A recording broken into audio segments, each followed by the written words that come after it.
তো এসে গেছি তোমাদের অপেক্ষা করে রেখেছিলাম যে ভিডিওর জন্য, তো সেই ভিডিওটা নিয়ে এসে গেছি। তো সেই ভিডিওটা হচ্ছে গিয়ে সেই এক মহান হাজব্যান্ড, তো এমন এক মহাপুরুষ যে হাজব্যান্ড হিসেবে 4-5টা নোবেল পেয়েছে, 4-5টা বউয়ের কাছ থেকে। তো সেই মানুষটার সম্বন্ধে আমরা একটু আলোচনা করব। তো আজকে ভীষণ হাসি পাচ্ছে। আশা করছি বুঝতেই পেরে গেছো তোমরা সবাই যে এই মহাপুরুষটা কে। তো এনার তো অনেক কেলোকীর্তি শুনেছি আমরা, 4-5টা নাকি বিয়েই করে নিয়েছে। তো 2-4 মাসের বেশি কেউ টেকেনি।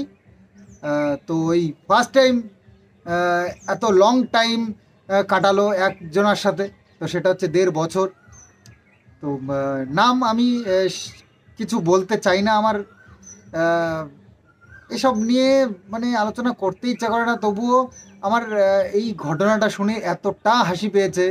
আর ভগবানকে ডেকেছি অনেক, যে আমার সাথে যা হয়েছে সেটা তুমি বিচার করো। তো সেই বিচার আজকে ভগবান দেখিয়ে দিয়েছে। কলি যুগ এটা, 5G চলছে আমাদের ইন্ডিয়াতে, বাইরে তো অনেক বেশি।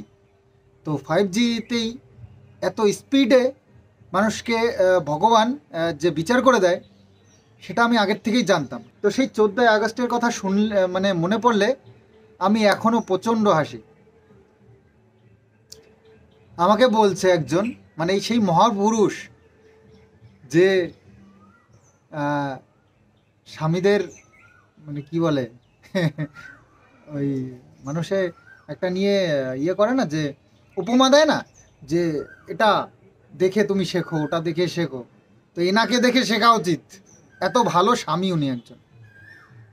তো আমি তখন তো আর এই 14ই আগস্ট তখন তো আর আমি জানতাম না যে এনার এই কেলোকীর্তি এরকম 4-5টা বউ ওনার চলে গেছে।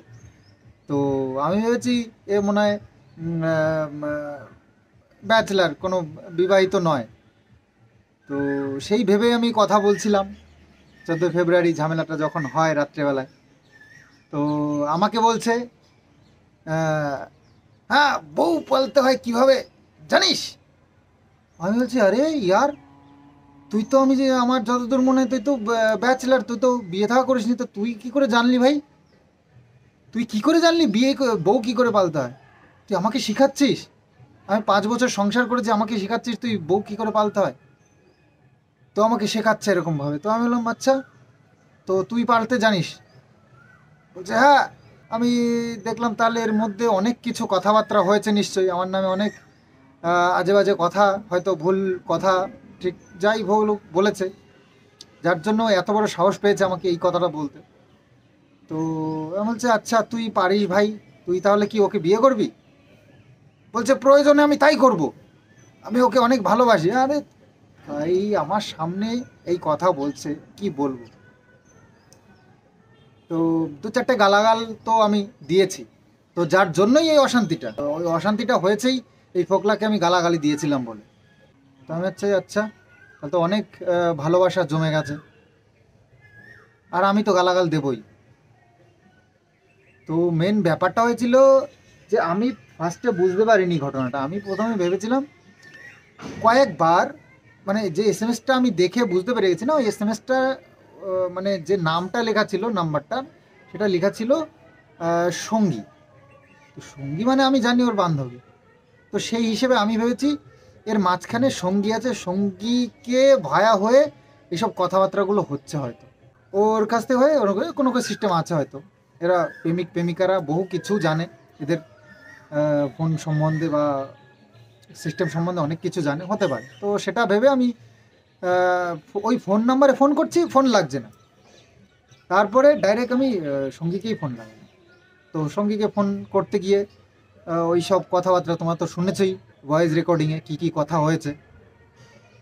তো আমাকে যা তাভাবে যে বলেছে, সে তোমাদের সামনে আর লুকোচুরির কোনো জায়গা নেই, বা তোমাদের কাছে আবার নতুন করে বলারও কিছু নেই, নিজের কানে সবাই শুনেছে। তো তারপরে জানতে পারলাম এই মহাপুরুষের নামটা সঙ্গী নামে, ওর বান্ধবীর নামটা ছিল সঙ্গীতা নামে লেখা, আর এই মহাপুরুষের নাম ছিল সঙ্গী বলে। তো বুঝতে পারলাম যে এই সঙ্গী সেই সঙ্গী। আচ্ছা, যাই হোক, সঙ্গী মানে মিনিংটা কি সেটা। তো যাই হোক, তারপরে কতক্ষণ পরে আমার ফোন ধরছিল না। একবার ওর ফোন থেকেই করেছি, ধরে হ্যালো হ্যালো করছিলাম, বুঝতে পেরে গেছে আমি করছি, তো আর ফোন ধরেনি। তারপরে বললাম তাড়াতাড়ি ফোন করো, ফোন করে ইয়ে করতে বলো। সে ফোন ধরছে না, ওর ফোনও লাস্টে ধরছে না। তারপর ওকে দিলাম, ও ফোন ধরে ও শুধু বলছে ধরো ধরো প্লিজ ধরো, অনেক সমস্যা হয়ে গেছে, প্লিজ প্লিজ ধরো না, কথা বলো না, কথা বলো না। তারপরে গিয়ে শুরু করেছে কথা বলা। এই যে শুরু করেছে কথাবার্তা, তারপরে যে কি বলেছে সে আর কি বলবো। এইটা তো হলো। তারপরে আমাকে বলছে আমি বউয়ের ইনকামে খাই।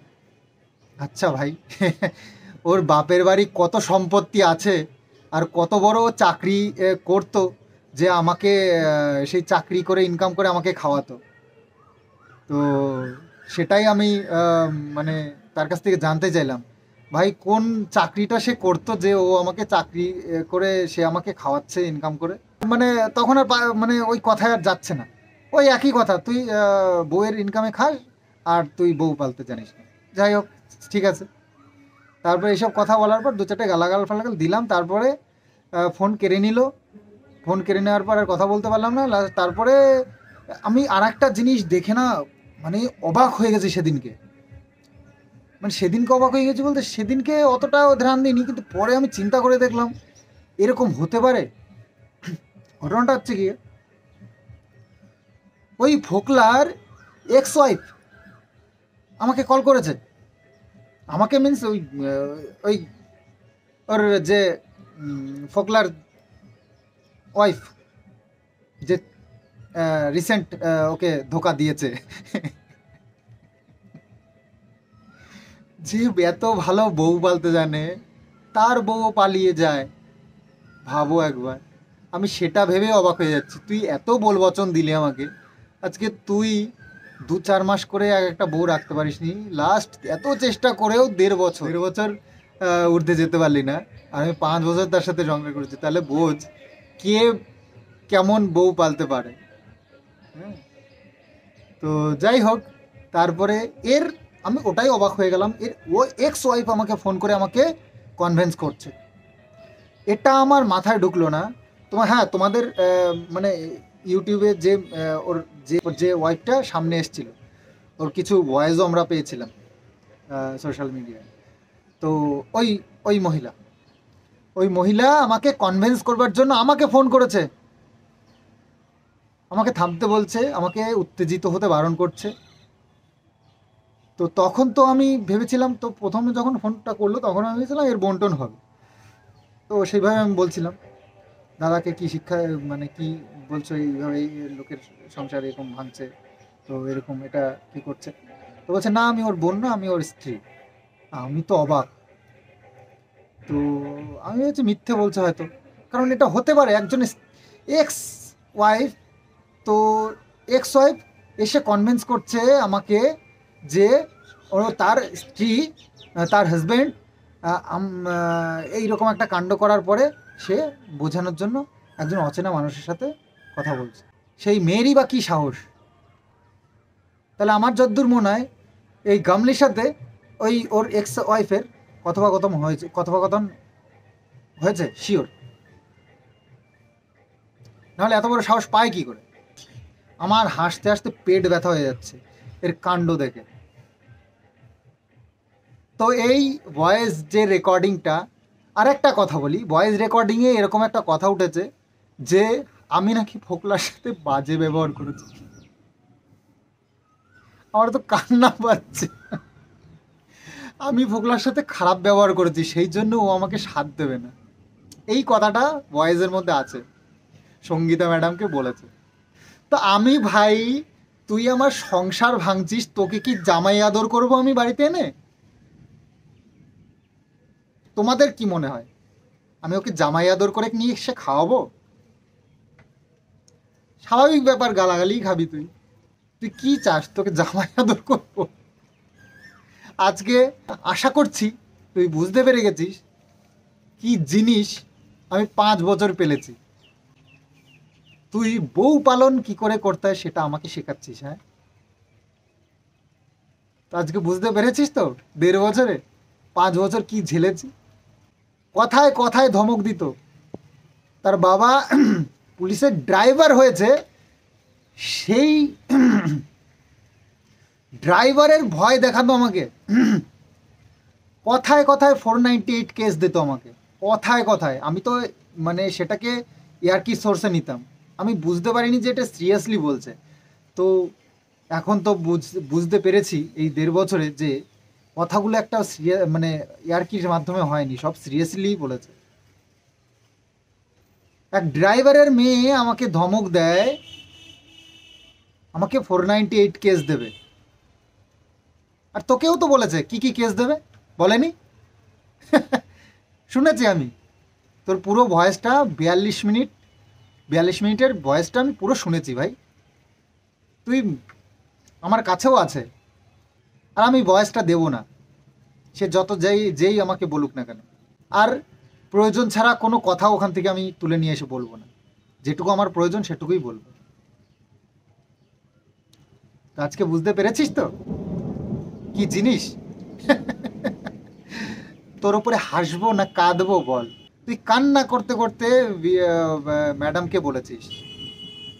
ম্যাডামও হয়তো কিছুক্ষণের জন্য সে তোর কান্না দেখে হয়তো সে মানবতা দেখাচ্ছিল, সে তো সাথ দেবেও বলেছিল। তো আজকে সঙ্গীতা ম্যাডামও বুঝতে পেরে গেছে তোর দোগলামি দেখে যে তোর সাথ যদি ম্যাডাম দেয়, ম্যাডামের কেরিয়ারটা খারাপ হবে, তার কেরিয়ারে এফেক্ট পড়বে। তোর মতন দোগলার জায়গা কোথাও নেই। দোগলামো করে চলা যায় না ভাই। যেটা ভাববি একটা ভাববি। আমি যেটা করেছি বলেছি, আমাকে জীবনে আর কেউ মানাতে পারবে না। আমি যেটা না বলেছি সেটা না। এই 1.5 বছরে আমার সাথে অনেক কিছু হয়ে গেছে, মানুষ দেখেছে। যে থুতুটা ফেলেছি সেই থুতুটা আর চাটিনি। কিন্তু তুই যা করেছিস, লোকের গালাগাল খেতে তোকে হবেই সারা জীবন, কিচ্ছু করার নেই। তো যাই হোক, তোর লাইফ তুই বাঁচ। তুই এই ধোকাটা খাওয়ার পরে তুই দেবদাস হয়ে যাবি না ভগবানকে প্যারে হয়ে যাবি, সেটা তোর ব্যাপার।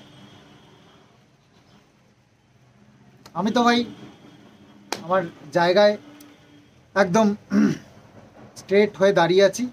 তবে একটা এটা দেখে শিখিস, জীবনে কাউকে ঠকাস না, কারোর এত বড় ক্ষতি করিস না যেটা নিজেকেও ভুগতে হয় কখনো।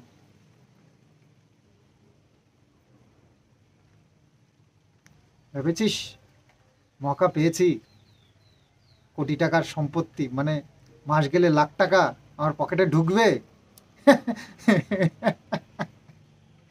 তোকে দেখে সত্যি আমার দুঃখও লাগছে।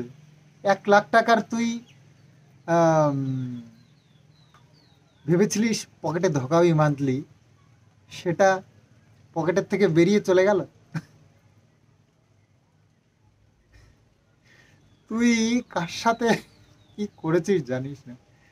আমি এই 5 বছরে না ওদের পদে পদে চিনে গেছি, প্রত্যেকটা মানুষকে আমি চিনে গেছি।